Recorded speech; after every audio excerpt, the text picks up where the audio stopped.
Hello, good morning, and welcome to today's BIMA event. We are going to be discussing how marketers can achieve personalization and scale today. So on behalf of the Chamber and BIMA, we hope you have had a safe and healthy fall this year. BIMA, the Boston Interactive Media Association, is New England's largest digital marketing-focused community. It's comprised of over 3,000 digital media buyers, planners, and publishers, all with business interests in the New England market. Today, our panel of experts from Walden Local and Havas Media and Adherent, that's my company, will delve into how brands and marketers can deliver value to customers in the moment by enhancing personalization and sharing strategies for creating seamless customer experience. That's what we all want, right? I want to note that this webinar is being recorded and it will be shared on the Chamber's YouTube page shortly after this event. Please be sure to submit your questions throughout the summit. We hope to hear from you using the Q&A feature or by emailing questions to the Chamber programs at bostonchamber.com.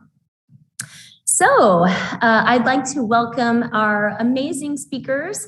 First, we have Kelsey Chickering, Senior Vice President, Comms Planning at Havas, and Melissa Bermudez, Vice President of Strategy from Walden Local Meet. If each of you can take a moment to just introduce yourselves, tell us a little bit about you. Kelsey, why don't we start with you? Sure. Hi. Thanks for everyone for joining this. Super excited to be here. Like mentioned, I'm Kelsey Chickering, and I am part of Havas Media, and I work within the communication strategy group. So really focused across both media and creative, and bringing those two together. Nice. Awesome. Hi, everyone. Happy to be here. My name is Melissa. I am the VP of Strategy at Walden Local. We are a mission-driven agriculture company. We deliver grass-fed, pasture-raised meat from local farmers all across New England, New York, down into Pennsylvania, to our member base that stretches from Portland, Maine, down into central New Jersey. In my role, I spend a lot of time thinking about our member life cycle, all the way from awareness and how do they hear about us to signing up for their membership, and then to just optimizing happiness through the member experience and journey. So yeah, happy to answer a lot of the questions here today. Wonderful. It's so wonderful to have you both on the panel today. Thank you for joining us. And I'm Emily Keith. I'm the East's Vice President of Sales at Adherent. And if you don't know us, at Adherent, we use machine learning and data science to deliver real-world outcomes for our advertisers and marketers. So we'll kick it off with, I think, just the most broad question of the day. What is the importance of personalization at scale to marketers? Sure, I can jump in first. I think in general, consumers are really, they're more savvier than they've ever been before. And when we think about how many messages you're just bombarded with, from scrolling through your phone to driving and seeing ads to, just watching television, whatever that might be, when we think about that level of number of messages that you're receiving, there is a level of relevance that people are looking for and that they want to see and expect from brands. And I think, really being able to deliver an experience or a message that speaks to their needs in that moment is essential to getting customers to actually take action and to do what you want them to do. Yeah, I totally agree with that. As I mentioned, I spend a lot of time thinking about, our existing member base. We have members that stick with us for quite a while, and we have a pretty broad offering. And so the way we think about it is the core metric of retention and keeping those members around. And how do we make them stick around? Well, it's making them feel like they're part of a community and making sure that they feel like the thing that they're receiving on a monthly basis is tailor-made to them. And really thinking about okay, your needs as a mom versus your needs as the guy hosting a barbecue in the summertime. How do we treat you differently and get you the relevant messages to get the products you like, but then also, as I mentioned, from the mission-driven perspective, help you understand, what it is you're supporting by being part of our organization. So there's a lot there I'm happy to dig into, but it's really, thinking about the offering and tailoring it to them. Yeah.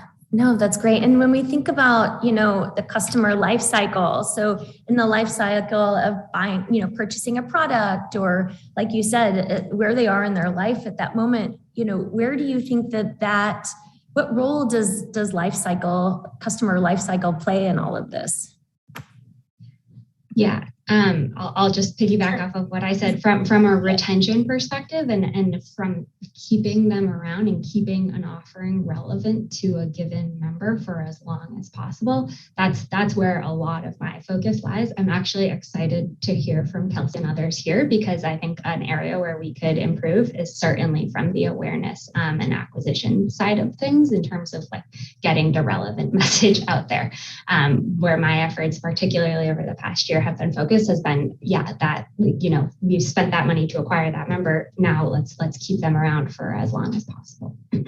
Yeah, I mean, I would agree with you. A lot of the clients that we work with, absolutely from the retention side and just from the lower funnel side, like personalization is mission critical in that case. But I think we are also thinking about, from a more upper funnel side, how are we contextual? How are we showing up in a way that makes sense for maybe whatever content you're consuming, or for whatever show that you're watching, and doing something that and having a message that really relates to that. So at Avast, we talk a lot about developing meaningful experiences, meaningful media experiences.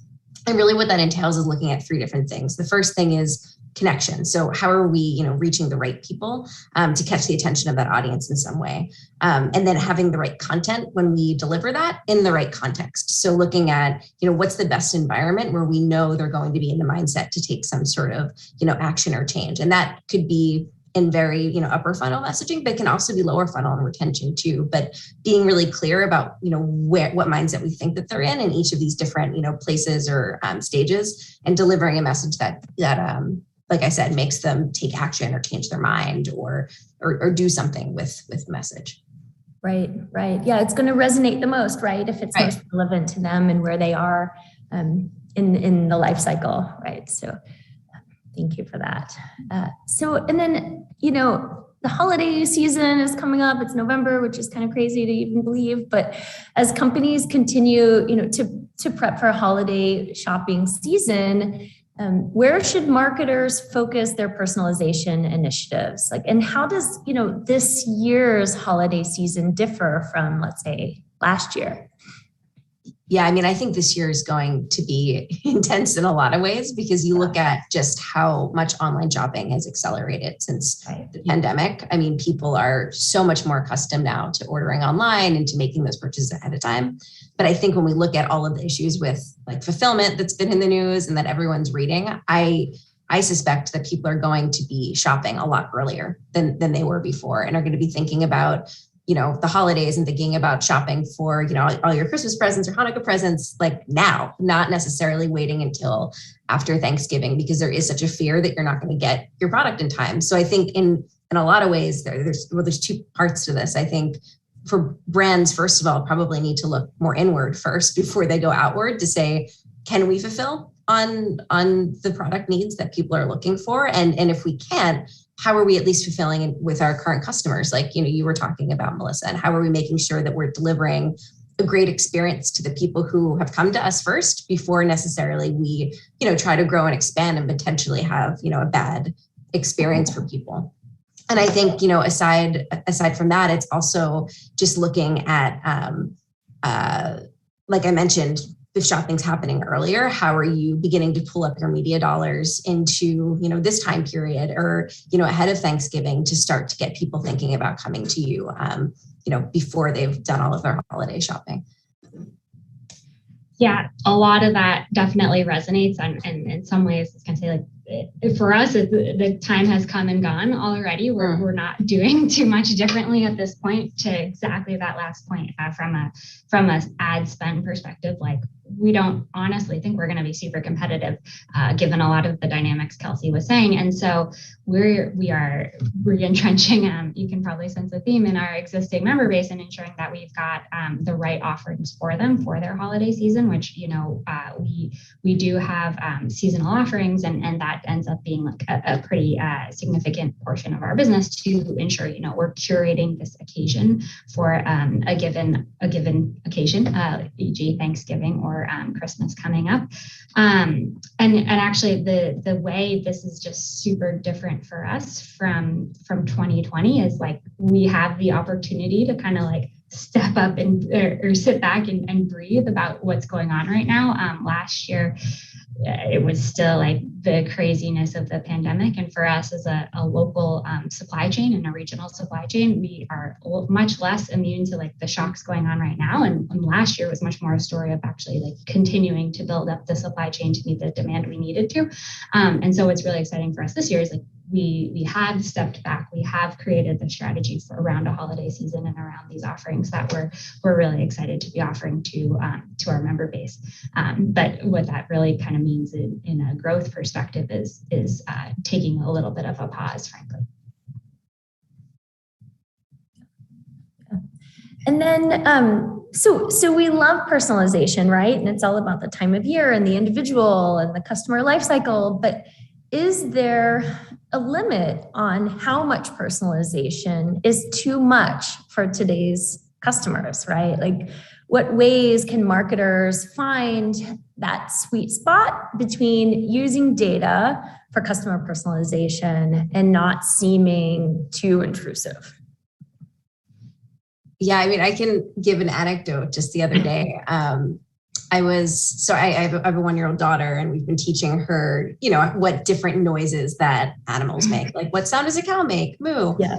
And the other day I use Alexa all the time, and Alexa actually said, you can ask me things, right? Like, what sound does a cow make? And I was like, okay, now that is just way too intrusive. Like that, I knew you were listening, but now I know you were listening. And that was so specific. And I think, you do see that happen sometimes where it becomes so personalized that it does feel like someone's or this tech behemoth is literally in your home listening to you. And I think when you hit that state of things, you absolutely have a loss of trust, a feeling of creepiness, frankly. And there's definitely a balance to strike there. And I think, it comes down to thinking about how am I relevant? Not necessarily how am I exact. And it doesn't need to be, you are following someone with the exact thing that they're looking for. But if someone is looking up information about a particular topic, do you have a message that is relevant to that topic? And that, in that case, feels much less intrusive and just easier to digest for people. But yeah, I definitely think there's a balance to be had between using data to a fault. Yes, and you make a good point, because we as consumers invite them in and we provide our information a lot of the times, but we still don't want our personal information to feel like it's out there, right? Definitely. Yeah, that resonates, and I think like the tough part that I spend a bit of time thinking about is that the state of the market in some ways is a little bit of a prisoner's dilemma, I think, and so like we in a lot of ways don't want to be playing any of those games. If we could avoid digital advertising, frankly, like we would, but we don't want to, because we know that is where the potential growth comes from. And I really think it's that balance of like, how can we spread our message and grow our mission? Because that's ultimately the goal. And like each new member we acquire helps us continue to fulfill our mission, but without doing it in kind of exactly the way that Kelsey was describing. So I think for us, like there's some real trade-offs we discuss making with that. But we care about being on the what we consider to be the right side of it, which is really important from a values perspective. Right. I mean, it requires a good amount of restraint, right? Just because you can do something doesn't mean that you should do something, and that you should use all of the information that's at your disposal. I mean, if you're watching if you're watching a TV show and an ad comes up, we can very easily target you on your phone with, off of that ad that you've seen. And we know we can do that, but does it make sense to do that right as it happens? Or do you actually wait a couple days and do it in a way that doesn't feel quite as intrusive? So I think it is thinking about what the consumer experience really is with your messages, and, thinking through whether it is worth being quite that exact or quite that relevant. Mm-hmm. Yeah, and I'll go back to the point you said of, using the data that your customer base is giving you. For us, again, as a monthly service, we've got a fair amount of data, and that helps us, from the existing member base perspective to do and create things that would be meaningful to them. And so that tends to be the angle we go at it from. But again, does that leave some opportunity on the table elsewhere? Probably, but they're trade-offs that we're okay making. Yeah, we're seeing a lot of that too, just with our clients, I think, beginning to really double down on our first party data and figure out, how do we use it in a way that not only helps your owned channels like email or, text notifications or your app, but how are we using that to then increase frequency with different users? Or if I work with a pizza brand, if we know that you love pepperoni products and you tend to do big group orders, if we have a new pepperoni LTO, we should probably find a way to reach you with that, because we know it's something that you'll love and be interested in. But I think we're definitely seeing across the board a lot of advertisers really trying to crack that nut and figure out how do we use our first party data in a way that allows us to continue, growing, whether it's frequency or even just bringing in new people.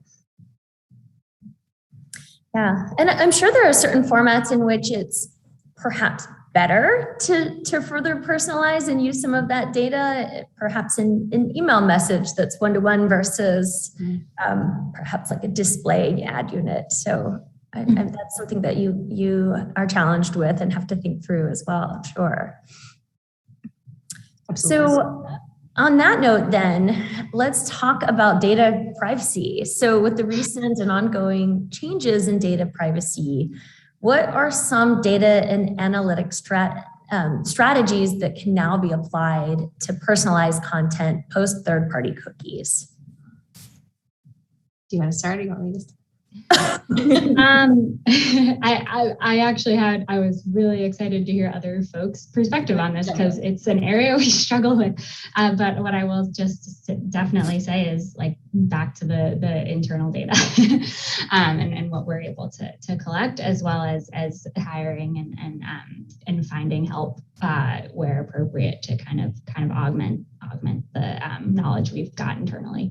But yeah, go ahead, Kelsey. Yeah, sure. I mean, you're absolutely right. There's definitely a shift that's happening within the industry towards greater data privacy. And I think, again, this is an area where consumers are becoming savvier about what their rights are, about what their choices are. And I think especially, and how their data is shared, and I think especially with Apple's recent changes to their privacy with the new iOS updates, that's definitely impacting data collection for advertisers, because we're seeing that, as users are now able to proactively decide or reactively decide whether they want apps accessing their data, whether they want apps tracking them across the internet, we're seeing that less people are doing so. And, when you have fewer users who are enabling apps to continue that tracking, that means there's fewer users available to target and to measure and to understand our impact across different channels. And this is not just Apple, Google's also made announcements about eliminating an ad ID from their Android. So I think we're going to continue seeing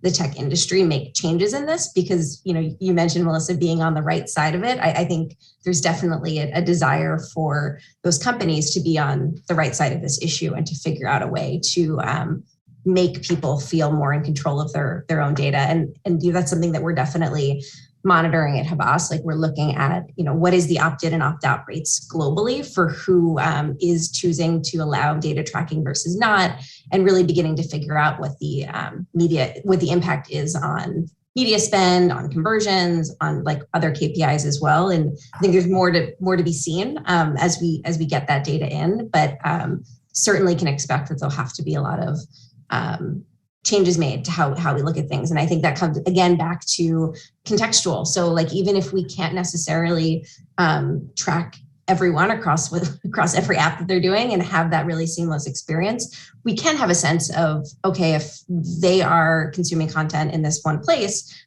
maybe we can contextualize the ad experience in some way to make it feel more relevant, like I've said a few times now.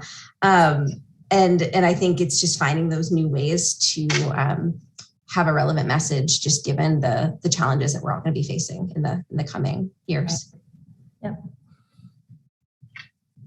Yeah, no, and that I kind of glossed over that because I think it's just been so impactful to so many people across industries, but certainly, yeah, the changes that Apple's making do impact us from a Facebook and Instagram perspective, and it's hard, but that kind of comes back to where we want to do is I also sound like I've said this a few times, but around our existing member base and how they help us grow from a referral perspective and just spreading the word about our community and back to the original point of like happy members are happy, and then talk about what they're receiving from us to their friends and family. And so just trying to pursue those other avenues of growth in the absence of such a strong source.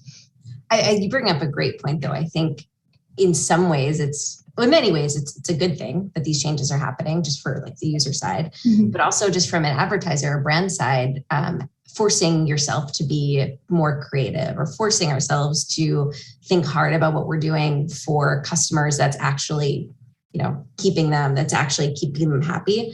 I think sometimes when you have these big, sweeping industry changes, it does force us all to take a hard look at what we're doing and how we can actually do things that are more impactful than what we were doing before. Totally. And then this is kind of in my area too, how can marketers leverage machine learning to create a personalized customer experience? And what other technologies are needed for personalization at scale? I guess we could start with the first one. So how would marketers leverage machine learning to create a personalized customer experience? Yeah, we use this across many of our clients, using DCO to basically, which stands for Dynamic Creative Optimization, to basically dynamically create personalized ads based on the data that we have on that individual. So we can sort of match up what we know about them with our different, whether it's offers, or in one case, we were working with a travel brand and matching up the locations that they were searching for on our site with an ad that talked about those locations in other places. So, and we've seen a lot of success just with bookings and with a lot of our lower funnel KPIs across clients. But we've absolutely used that all the time to combine that, both imagery, text, message to create an ad that's really right for a particular person.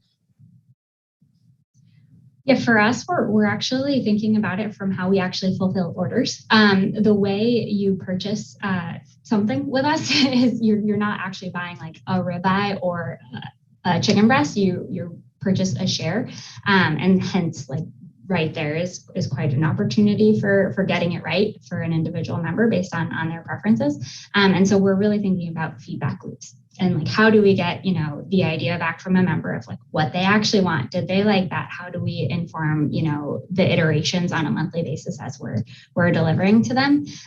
That's, one area kind of, I guess we could say like dynamically creating the shares for them. Because yeah, ultimately like it's whether our product is a good fit for the member or not. And like, different people like different things. so making it work for them.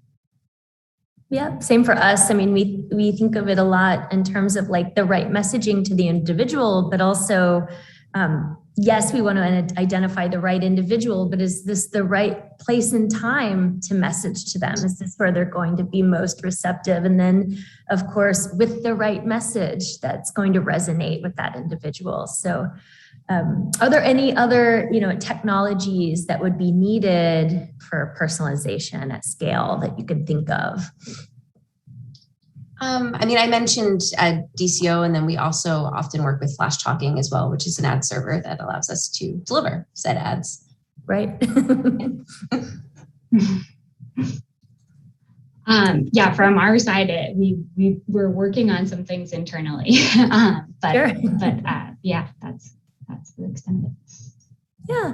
And then, what are some steps that companies like yours can take to make customers feel seen and heard, right? So we talked about creative. How does creative play in, reaching these consumers?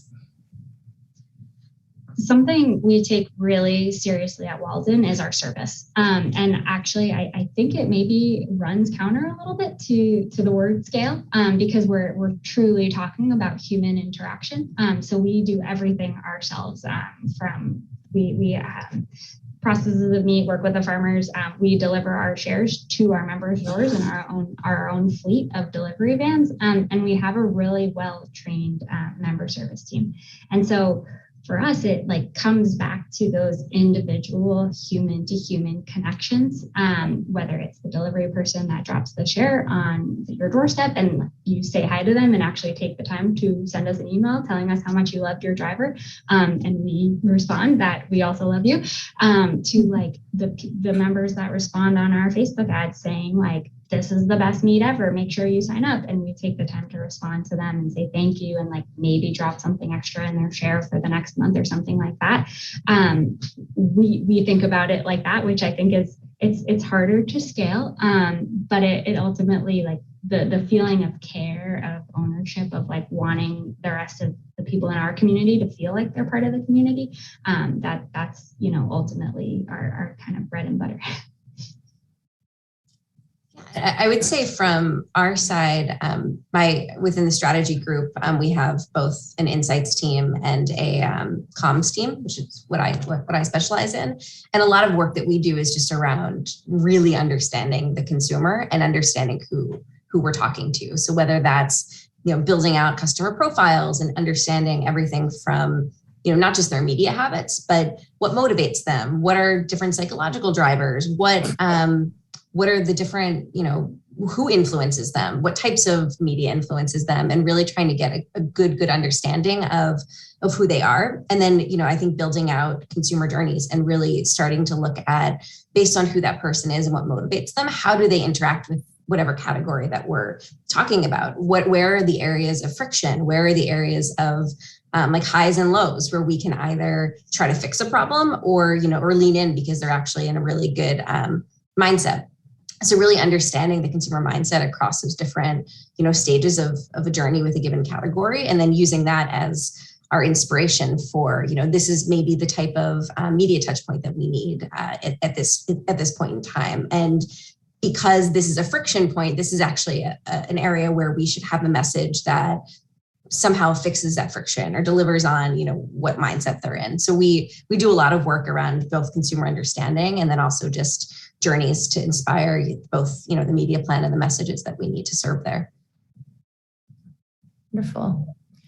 So this is always my favorite question to ask, because we get into the mindset of being marketers also often, but we are also consumers.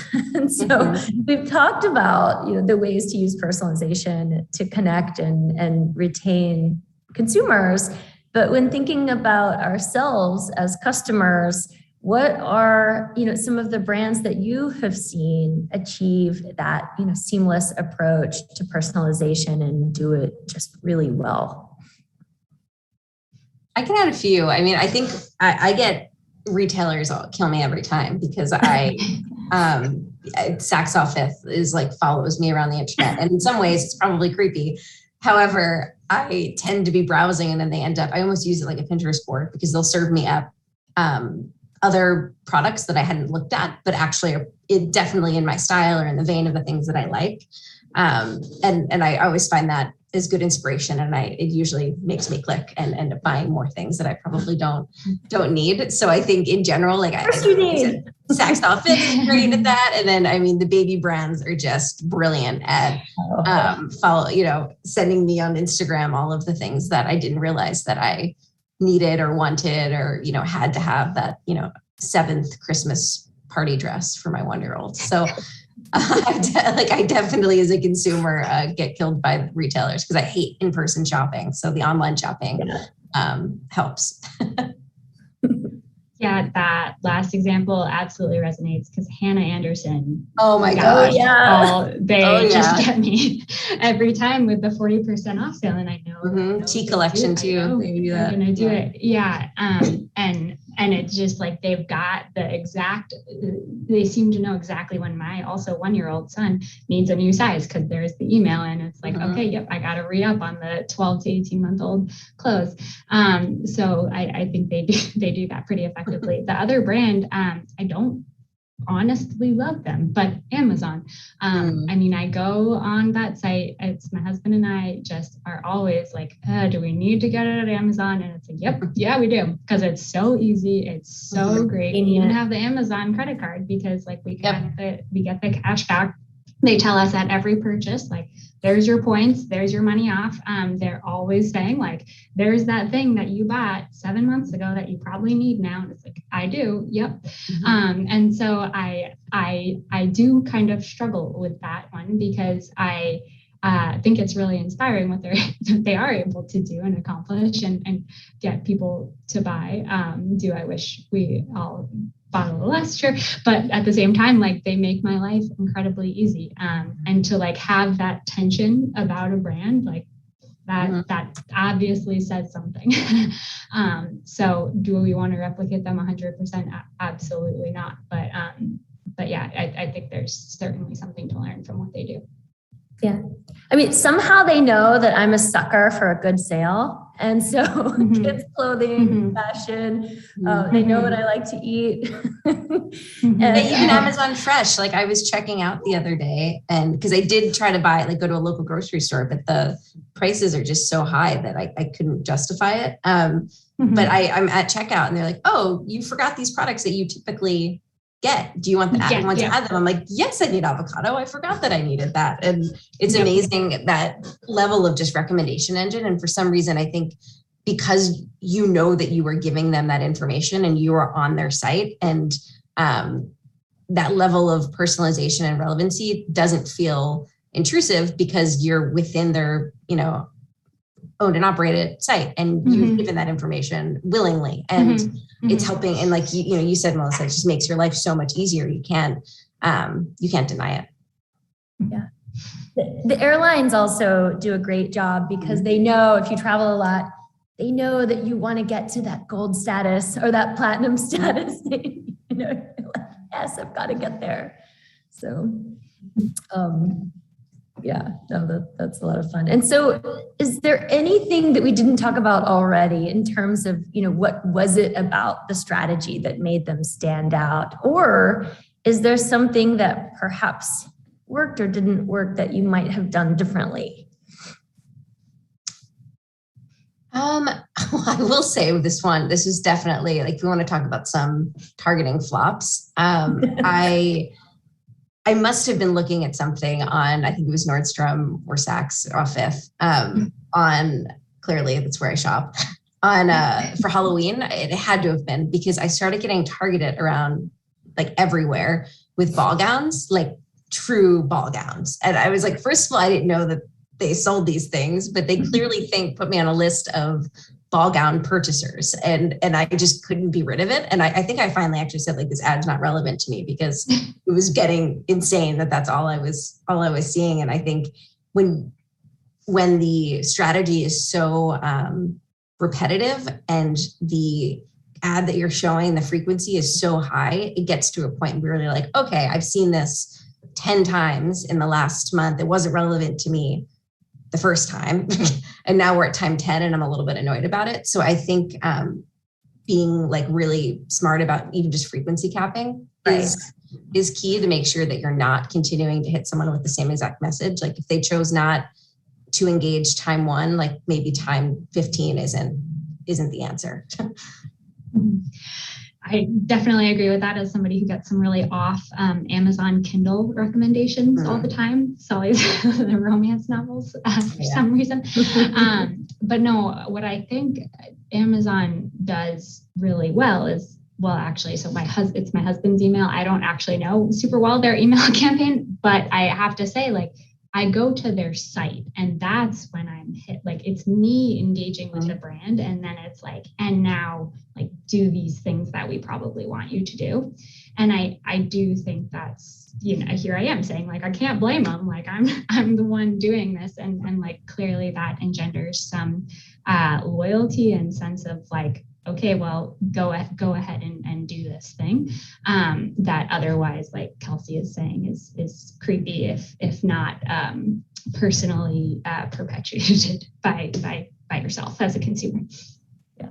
We also, one of the other things that we've talked with just clients have brought up and are thinking about is around having a message that is probably specific to only a small group of people or just to a specific group of people, maybe not even small, and being worried that sending that message to everyone becomes very irrelevant. So for instance, I'll use my pizza example again. If you know that in your first party data, you know who are vegetarians, and then you start sending them emails about pepperoni pizzas, there's definitely a disconnect there. And it's not to say that the user expects you to know that they're vegetarian, but I think there's an element of if you can get a little closer to understanding, okay, maybe I shouldn't be serving them up these types of like super meat dishes. I think that also helps with just gaining relevance. It's sort of like the choices of what you serve is just as important as what you don't serve as well. Yeah, and also just understanding that we're dynamic people. We change our minds, right? I was in market for a car yesterday. I'm not today. I was on a diet, last week. I'm not this week. Like we change. And so what a marketer might know about us from a month ago might not be true today. So like you said, just no response after repeat targeting, let's pay attention to that feedback loop and kind of change course from there. Melissa, is there anything you would add to that before we? I think it all makes sense. Well, this is our closing question before we transition over to some of the Q&A from the audience here, and we have some really great questions. But what is the one piece of advice that you would leave attendees who might be struggling with expanding their company's personalization effort? What would you recommend to them? I can start because I think Kelsey and I have we've been talking about two different areas of the customer journey, which is, the acquisition and the awareness. And I've obviously been quite focused on as our existing member base. And I think it's just really important to have focus and have a clear definition of success. So for us, this is just really relevant because we're a pretty resource constrained team. We're actually hiring, by the way, but generally like we have to be really strategic in prioritizing. Like there's a ton of ideas of things to do, but like, what is the point? What are we trying to do? And how are we going to define it? And for us, I mentioned at the start, it's retention and it's keeping the members that we have really happy. And then, okay, there's plenty of ideas to make that member experience amazing, but like, what is going to be most impactful? And then how are we going to actually quantitatively measure that and whether it was meaningful or not, so that we know whether to iterate on it and improve or not. And I take that to like, we need to focus more on the growth side and we'll get there. But in a world of constrained resources, like that's the kind of level of focus we've brought.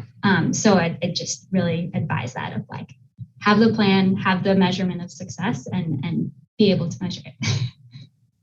I mean, I would I 100% agree with that. As a comm strategist, I'm like, yes, speak to my heart. Like having that level of focus and knowing what job you're trying to accomplish and sticking to that is, again, it goes back to restraint. It's hard to do. I think boiling the ocean is sometimes where we go, especially when we're like, we have so much information, we have so much data. How do we use it all? But really having that clear strategic focus allows you to make the right choices and to double down on the things that actually are going to move the needle you need to move, not all of them. So I would totally agree with that. I would just add my one thing would just be to really look inward first and study your customer base and really get a good understanding of who they are, what motivates them, what makes them tick as you begin to make decisions around, whether it's personalization or even just around who your growth audiences should be or shouldn't be. But really looking inward at that customer base first. Yeah, I love that. Start with the end goal and understand your customer base. I mean, those are two incredibly important key elements that not a single marketer should ever miss. In addition, do what you're doing now, like join panels like this, join organizations like BIMA. We don't all have to reinvent the wheel here. We can, we're a friendly industry. We can connect and share advice with one another. So, okay, cool. Well, we have some awesome questions from the audience here. I'll start with the first one, which we touched on a bit earlier too. If marketers are becoming more cautious about extracting insights from user data, are we going to see the rebirth of the more traditional focus group to understand personalization? Going back to the focus groups. I don't think we ever left the focus groups. It's funny. We usually do a combination of both quant and qual because there's a level of just those little nuggets that you get when you actually talk to customers and actually have a conversation with people versus only relying on syndicated data and what people say in a survey versus what they say in a conversation is just so different. So I think there's so much power in that, and I don't think that we should lose that if brands are beginning to lose that because.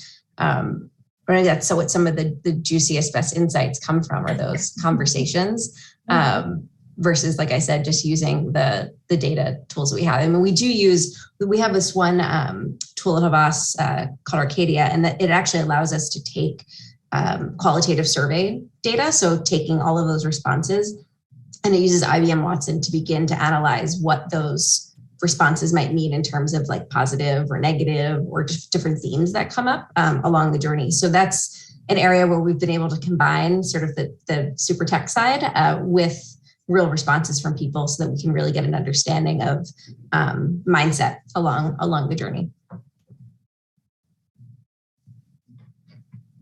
Yeah, I was actually news to me if we didn't use focus groups anymore. Because yes, I totally agree. As much as I just in my last answer was focused on the quantitative, I think the qualitative is super meaningful to us, and we take the time to have interviews with our member base often for exactly the reasons Kelsey mentioned. Awesome. And then the next question. How can branding empower this new generation of activists? I'm assuming that's in reference to a brand ambassador, right? Or brand activist. So how can branding empower this new generation of activists? So perhaps reward. I'm reading it as reward in a brand ambassador of some sort.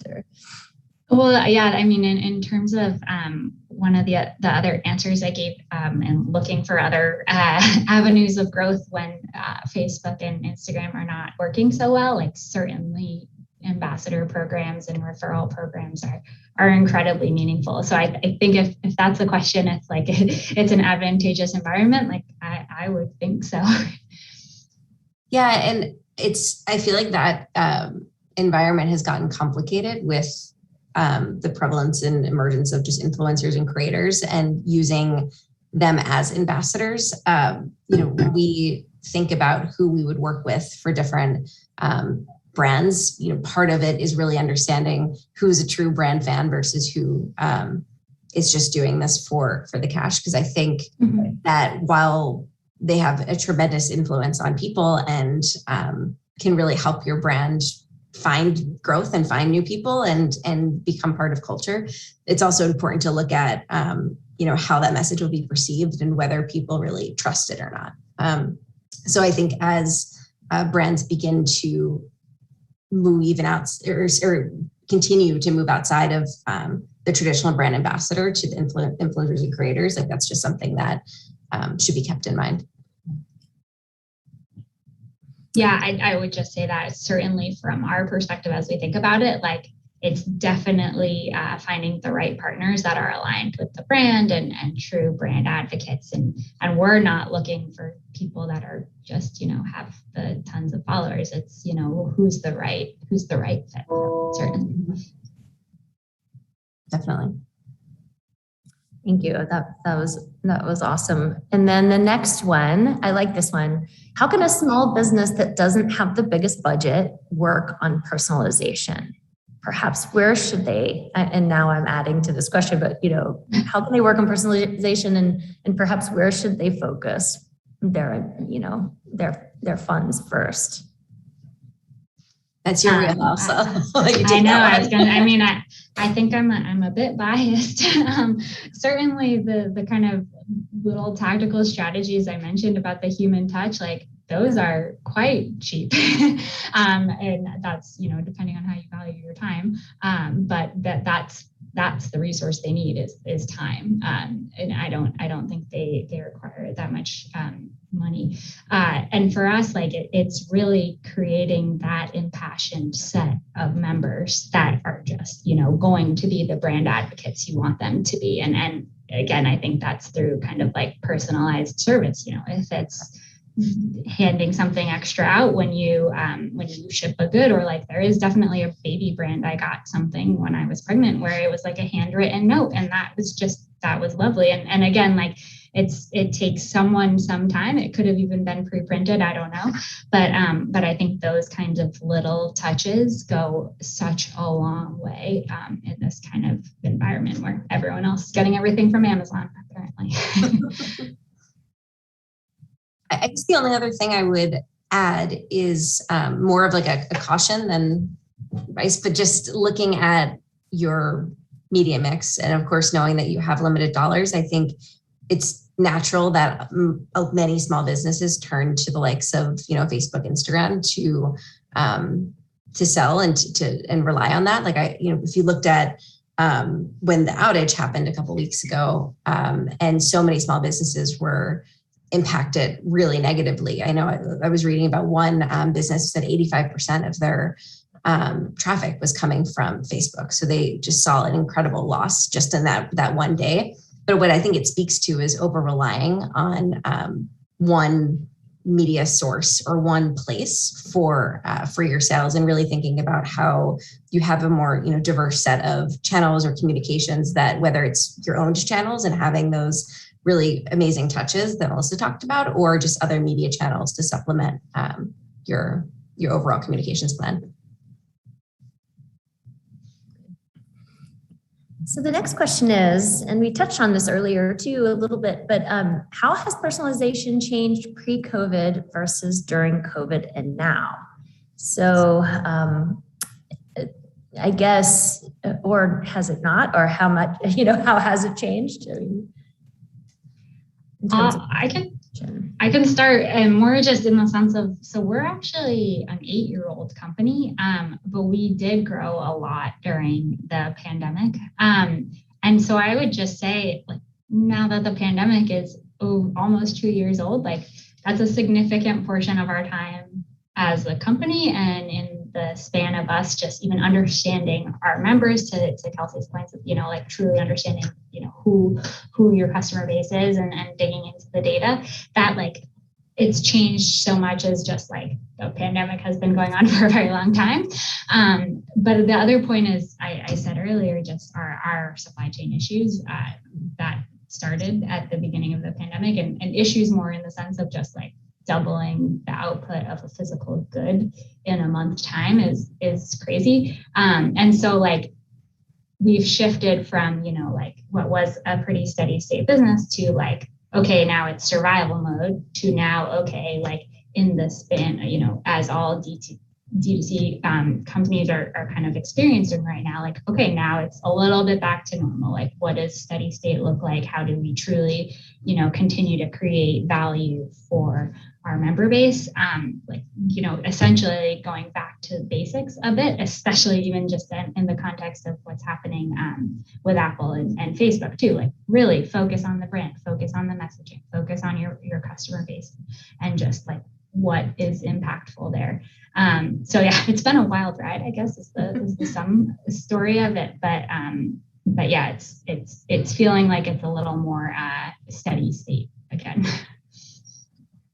I mean, I would say product availability is definitely a big change, which you mentioned fulfillment for personalization, because I think previously when there wasn't an issue with like between the labor shortage, product availability, where you could just keep selling as much as possible because you weren't running out of product. Where I've talked to brands that had to turn off media spend because they didn't have any more product to sell. So there's that challenge too of really knowing your inventory and making sure that you're not pushing toilet paper when there's no toilet paper available for anybody to find anywhere. So I think just that connection between what message you're delivering and your actual product inventory is certainly changing and becoming more critical. Yeah, product inventory, or not being able to allow more than 25 people into your store at once. And so, who wants to stand in a line outside? Like it's very right. And understanding even time of day, like that changes how you would day part too, to say, okay, we are actually at max capacity from 4 to 6 p.m. We can't possibly make or sell or deliver any more product. So we need to try to bring people in for maybe a new day part just for a new time of day, so that you can start to build out those slower times versus relying on just that one. Okay, the next question. What place does data collection have in personalization, and where should the line of privacy stop in terms of data collection?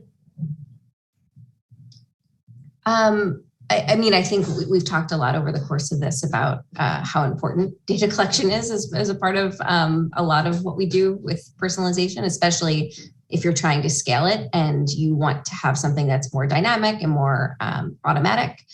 That's a critical piece of it. However, I think the changes that have been made by the likes of Apple are good ones for the when I say industry, maybe not the media advertising industry, but just for like our society at large. And I think they're necessary changes. So I think that they are drawing the line in the sand for us, and it's probably a good line and one that we need to figure out how to navigate around. Yeah, I really agree with that. And I think like even then going back to, the internal data, like I do hope and think that a lot of organizations will be really critical of that data collection too, because, it's not just Apple, it's not just Facebook.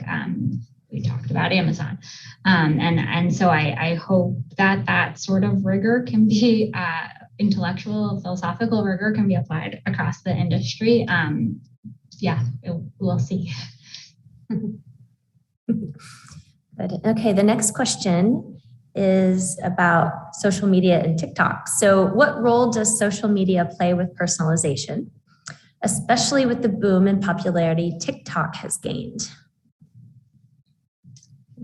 I think in terms of social media, and this might not be personalization in the sense that we've talked about it before. However, I think with a channel like TikTok and even Twitter, or just social media in general, understanding subcultures and understanding what are those different types of subcultures within a given channel that you might want to speak to. Like mom culture on TikTok is huge, and it's maybe not what everyone talks about, but there's actually tons of parents and tons of like mom content on that platform. So if that's a group you're trying to reach, how are you doing it with content that speaks to them and is in the tone that they're used to, seeing and really being real on that platform. So I think having a deep understanding of your consumer and then, and the different subcultures they might be a part of on different platforms and showing up in a way that doesn't feel uninvited, but actually adds to the conversation. Yeah, that resonates.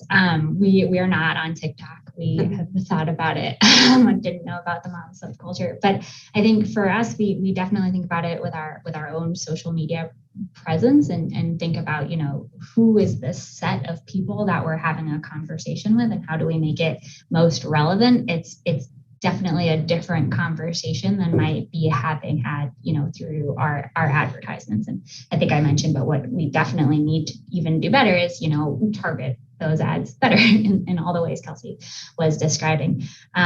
So yeah, I think there's a lot of room for opportunity there, our brand, but generally speaking too, to have, that is tends to be such a dedicated group of people who are engaged with your brand in that way. And so ensuring that, you're having a good, meaningful conversation with them. You want to, again, define the goals, define the areas of success and keep pushing towards that. This is our last question. How can we protect the data of children and vulnerable groups? I think I'll just say what I think, Melissa, you brought this up too, of like organizations and brands being having the rigor themselves. Like I think some of it starts with ourselves and making choices around where you show up, what data you collect, what data you activate on or use, and some of that comes down just at the brand level of how you're collecting or protecting that data, especially if you do have younger users. Yeah, I actually love this question because it's something I'm thinking of myself. And for me, it's actually more just personal based. Like I think about, what is the information that I am sharing? And I know it's hard because there's just data everywhere. I mean, obviously Amazon and Anderson know I have a child and they know the age. So I do hope that brands can play a part in that as well. Yeah, I think it's important. Yeah.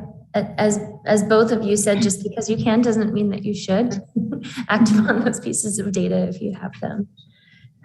Well, this has been just absolutely wonderful. Thank you both, Kelsey and Melissa, for offering your expertise today and all of your insight into personalization. And I would like to give a special thank you to the sponsors of this event, In Market, Effect TV, Hybrid Theory, and my company, AdTheorent. I'd also like to highlight the upcoming virtual programming that's coming up at the Chamber. So on November 17th, the Chamber is hosting Pace Setters, a Doing Business with Fidelity event. So the Pace Setters Doing Business series will allow minority-owned companies to hear directly from procurement officers at Pace Setter corporations to learn about specific processes that might be unique to each company, including but not limited to procurement procedures, RFP and bidding preferences, contract cycles, and much, much more. So you can register for these programs and more by visiting thebostonchamber.com or just bostonchamber.com, not the Boston Chamber. And thank you all for joining us today, and especially thank you, BIMA, for having us. Signing off. Thanks, guys. Thank you. Thanks. Bye.